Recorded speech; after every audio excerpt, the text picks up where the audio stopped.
Bolloré aurait des liens avec Israël, notamment peut-être aussi dans ses origines. Alors quand je dis dans ses origines, il n'aurait pas des origines israéliennes, mais il aurait des origines juives. Alors la question n'est pas de dire « Ah regardez, Bolloré, il est juif ». Non, on s'en fout qu'il soit juif, bouddhiste ou quoi que ce soit, on s'en fiche.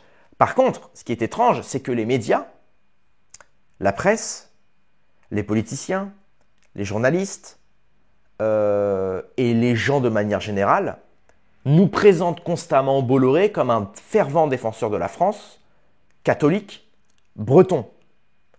Donc, ce qui est étrange, c'est qu'on sait que Bolloré, en plus, il détient beaucoup de médias, de presse, d'entreprises, etc. Est-ce que finalement, il n'essaye pas de cacher ses origines, donc plus ou moins juives, sionistes, bien que sioniste, c'est pas une origine, c'est une idéologie, hein, vous m'avez compris.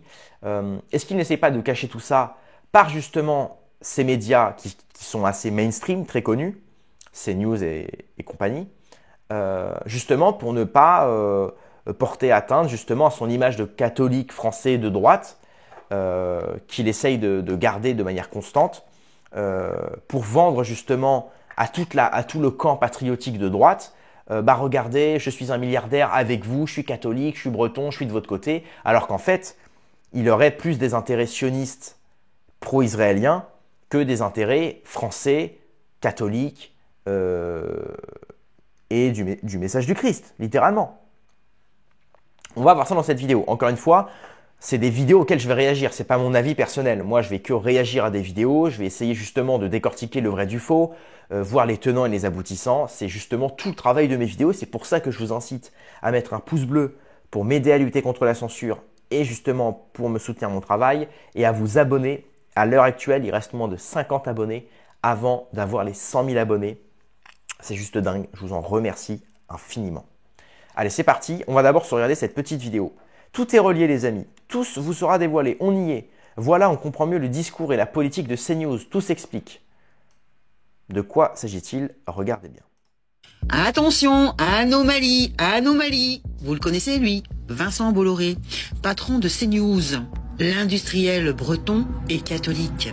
Mais est-ce que vous saviez que sa grand-mère était une agente secrète travaillant pour Isabelle? Hein? Nicole Goldsmith, vous connaissiez? Écoutez bien ça. À partir de 1944, pendant la Deuxième Guerre mondiale, elle était agente de liaison à Goldsmith. Alors attendez, on va juste regarder le screen en question. Nicole Van Goldschmidt, grand-mère de Vincent Bolloré, était une espionne des services secrets français pendant la Seconde Guerre. Après la guerre, elle dédiera sa vie à la création de l'État d'Israël. Aujourd'hui, Israël finance des influenceurs grâce au groupe Bolloré. Effectivement, on y reviendra après. Mais déjà, ça c'est intéressant. Ouais. À partir de 1944, pendant la Deuxième Guerre mondiale, elle était agente de liaison à Paris avec le Mossad. Elle était ralliée dès l'origine à Charles de Gaulle. Elle entre en résistance dans les services secrets du général de Gaulle, à Londres. Et après la Deuxième Guerre mondiale, sous la couverture de la Croix-Rouge, elle poursuivra une longue carrière d'agent secret au sein du service action du SDECE. Ça, l'ancêtre de la DGSE. Assurant ainsi notamment les échanges avec ses homologues israéliens.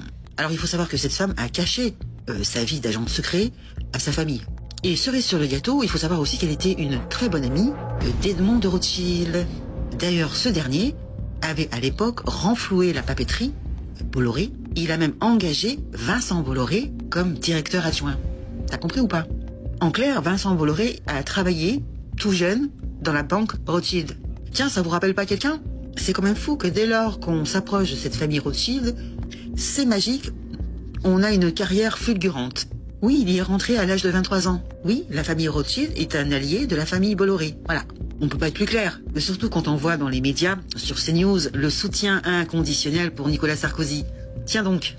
Donc pour en revenir à sa grand-mère, elle est aussi à l'origine de la création de l'État d'Isabelle. T'as compris? Toute sa vie, elle a fait ça. Alors la question qu'on se pose, est-ce que du coup, le fait que sa grand-mère soit juive, oui, c'est ça aussi.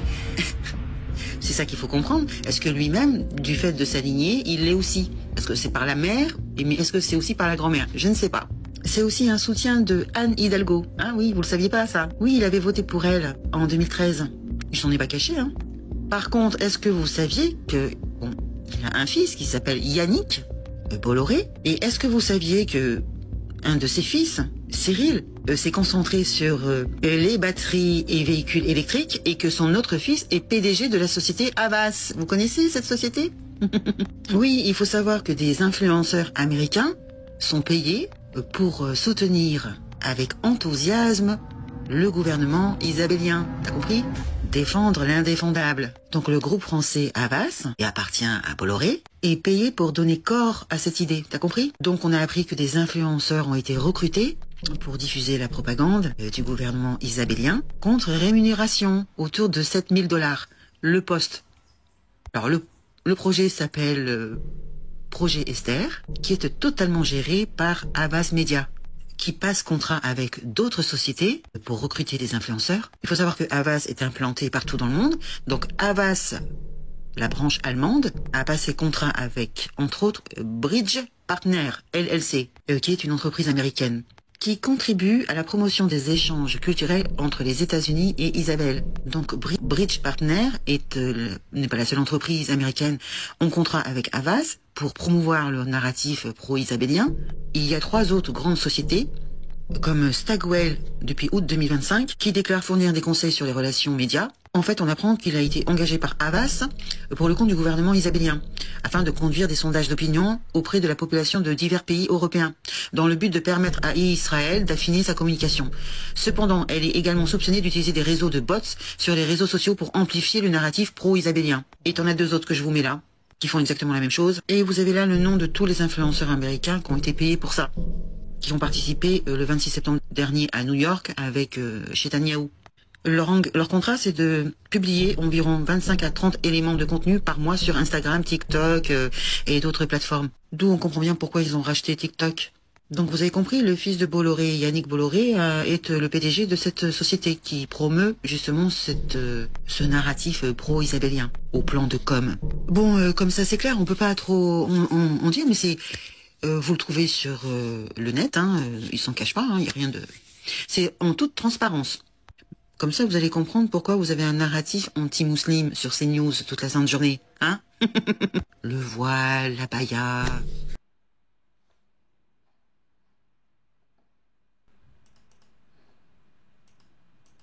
La baya... Ah, bon, ça bug. Je crois que le Mossad a coupé ma connexion, c'est terrible. Bon, de toute façon, il restait 10 secondes, donc c'est pas très important. Voilà, donc là, là c'est une bombe. Hein. Là, c'est une véritable bombe hein, qu'on apprend. Donc pour résumer, pour ceux qui n'auraient pas tout compris ou tous les éléments, en gros, Bolloré, donc sa grand-mère s'appellerait Goldschmidt et elle aurait travaillé pour l'ancêtre de la DGSE, donc les services secrets, pendant la Seconde Guerre mondiale au profit de la France. Et en fait, ça aurait servi plus ou moins aussi, elle aurait aussi travaillé d'une part pour le Mossad. Ça, c'est pour les origines de sa grand-mère. Donc évidemment, ça prouve que déjà dans la famille Bolloré, bon bah voilà, il y aurait du sang juif, il y aurait une affiliation à Israël et aux services secrets israéliens et français. Voilà. Et donc là, pareil, ça revient à ce que disait Morad El Hattab dans ma vidéo d'hier, quand il disait que la DGSI était tenue par le Mossad. Donc en fait, c'est relié, quoi. Ensuite, on apprend que Bolloré, donc il a énormément de médias, qu'il est un fervent soutien de Sarkozy, d'Anne Hidalgo, qu'il aurait travaillé dès son plus jeune âge dans la banque Rothschild, un peu comme Macron, voilà. Il aurait aussi des liens avec sa papeterie avec Rothschild et compagnie. Et son fils aurait une société qui s'appelle Havas et qui servirait justement en gros de communication, etc. Et en fait, cette société Havas aurait donc plus ou moins servirait donc le projet Esther, qui serait un projet en fait de financement d'influenceurs et de personnalités connues au profit d'Israël. Donc ce serait de payer des influenceurs 5 000 $, 7 000 $, 10 000 $ selon leur influence, pour pouvoir faire des posts en la faveur d'Israël. Et donc évidemment, ça redorerait l'image d'Israël. Et derrière ça, on apprend aussi que, alors elle a fait une petite faute, elle dit que Israël a racheté TikTok. Non, Israël a racheté, je crois, le comité de surveillance plus ou moins de TikTok USA. C'est pas pareil. Hein. TikTok, ça reste chinois. Hein. C'est détenu par la société Bing, je sais plus quoi, c'est un nom bizarre, enfin c'est un nom en chinois, donc c'est assez compliqué à prononcer, mais ça reste chinois TikTok. Par contre, le comité de surveillance, nous par exemple, le comité de surveillance en France de TikTok, je crois qu'il a été racheté par Xavier Niel. Je ne veux pas dire de bêtises, mais il me semble que le comité français de surveillance a été racheté par Xavier Niel. Donc en gros, quand on poste TikTok, il est supprimé ou il est banni, en gros, c'est le comité Xavier Niel derrière. Encore une fois, c'est à vérifier. Mais là, pour les États-Unis, c'est Israël.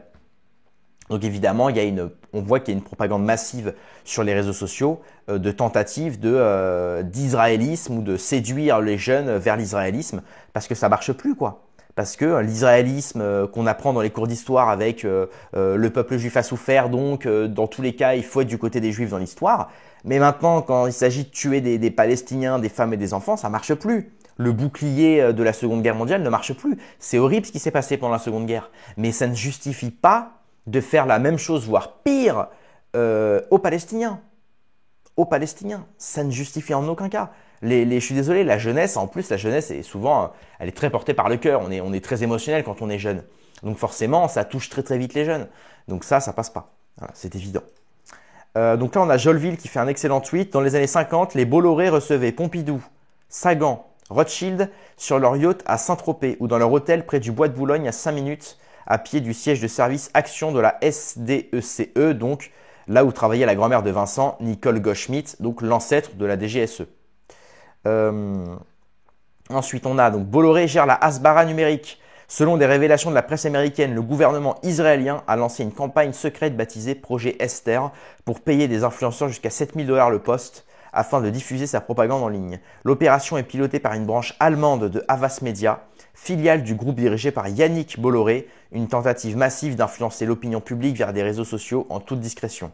Et d'ailleurs, on sait que Yannick Bolloré, il y a maintenant un peu plus de 10 ans, il avait mis énormément de billes dans la société de Hanouna, dans TPMP, et sa société c'était H2O. Il avait mis un projet, je crois c'était un contrat de 5 ans, il avait mis 200 millions d'euros pour faire 5 ans de TPMP avec Hanouna. Et bizarrement, c'est à ce moment-là que Hanouna s'est politisé, qu'il a arrêté le divertissement, faire le guignol à la télé. Il a commencé à politiser l'émission avec les gilets jaunes, les débats, vous savez, les débats sionistes contre antisionistes, musulmans contre apostats, des trucs comme ça, quoi.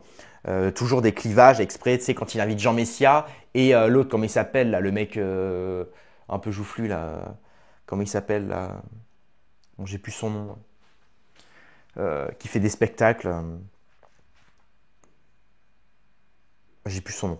Bref, mais voilà, enfin bref, c'est tous ces débats qui en plus relèvent pas le niveau, mais c'est fait exprès, justement pour que les gens regardent ces débats-là et justement qu'ils discutent, qu'ils en débattent et justement ça fait parler. Et pendant ce temps, on se concentre pas sur les principales préoccupations de la France et des Français.